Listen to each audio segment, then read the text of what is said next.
As the banker prepared his withdrawal, Ren reflected on his true plans. The mushrooms in his hair pulsed while his thoughts drifted to his home. The problem was that now they had to rent it. First, Ren thought, while Finch counted crystals with unnecessary flourish, I'll get their house back.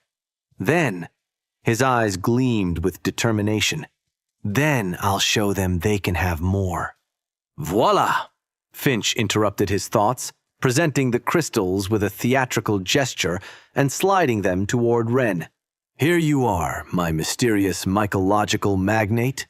5,000 crystals, perfectly counted by the humble servant before you and verified by the illustrious Theodore. The mouse executed a small bow. Thank you. Oh no, thank you. Finch smiled while stroking his mustache. You've made my week far more interesting. Usually, I just see students complaining their allowances won't cover cultivation crystals. But you, he shook his head with mock admiration. You're a mystery wrapped in an enigma and covered in glowing mushrooms. The mushrooms in Ren's hair pulsed with what seemed to be amusement as he stored the crystals. Until next time, Mr. Finch. Ah, a threat of future surprises.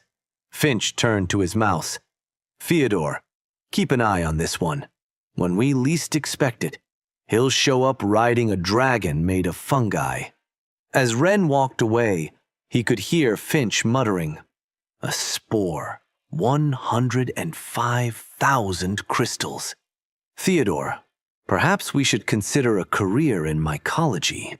Ren walked slowly back to his room, the 5,000 crystals weighing in his pocket like stones of possibility.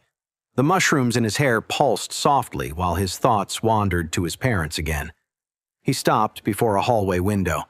At this hour, they would be preparing food in the small restaurant's kitchen, earning barely enough to survive. 100,000 crystals, he murmured with nostalgic feeling. In just 2 months. Memories rushed in unbidden. His mother counting crystals at the kitchen table, worry in her eyes as she tried to make the money stretch. His father, exhausted but smiling, always smiling. The investment, he whispered, while the mushrooms pulsed more slowly, as if sharing his memories. I could return everything they spent on me. His fingers brushed the crystals in his pocket. Each one represented another step closer to repaying what they had sacrificed for him. Another memory struck without warning. His father on that night when he fell ill, coughing in bed while apologizing for having to use their savings on medicine. His mother, trying to smile while selling her best cooking pots to complete the payment for the worst egg. 500,000 crystals, Ren whispered, recalling the price of their old house. I could get it back in less than a year at this rate. The mushrooms pulsed stronger, as if trying to show him something. The image of their old house appeared in his mind. It wasn't large, but it had been their home for years. His parents had never complained, not once. Even now, paying rent for the house that was once theirs, they kept smiling, kept working hard, kept believing in him. No, he said suddenly, his voice firm. It's not enough. The mushrooms glowed more intensely as a new resolution grew in his chest. They gave everything, he continued. Not just the house, everything. Their 30 years of savings, their dreams, their chances. He began walking faster toward his room, his energy building with each step. Why settle for staying where we were? The words came faster now. Mom always wanted a bigger garden. Dad dreamed of a larger, better-equipped kitchen. He stopped before another window, looking out toward the distant city.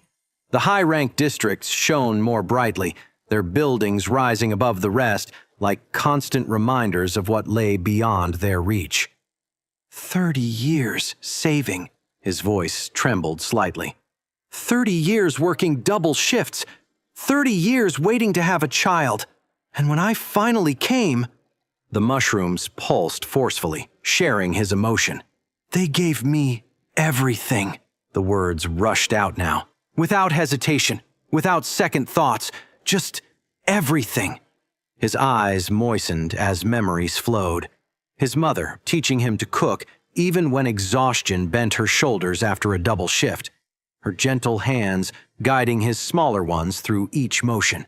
His father carrying him on his shoulders like a dragon, spinning tales of legendary beasts despite his back aching from hours in the kitchen, never once letting the pain show in his voice.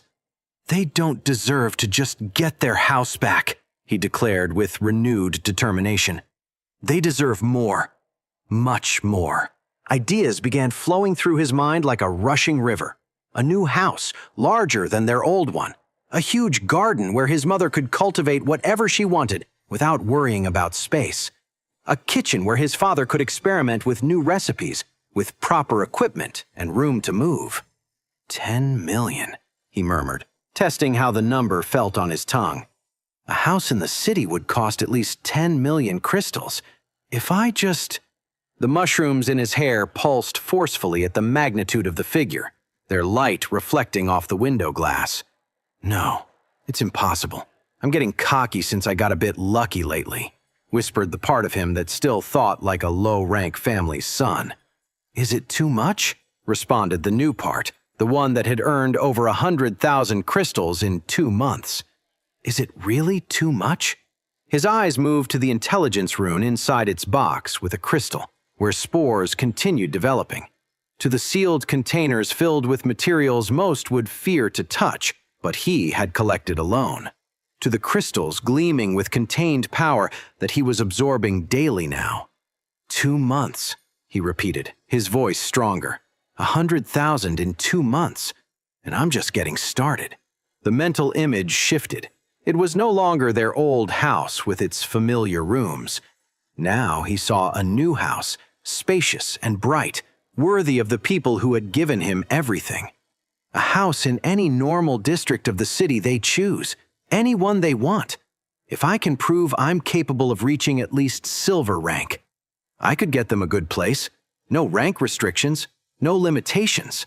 The mushrooms glowed like captured stars while his determination grew, casting dancing shadows on the hallway walls. "I'll show them," he promised.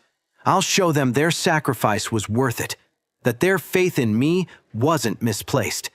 His hands closed into determined fists, knuckles white with resolve. "I won't just recover what they lost. I'll give them what they always deserved to have, what they never allowed themselves to dream of because they were too busy taking care of me." Ren felt something new awakening inside him. He was no longer just a child trying to fix the past.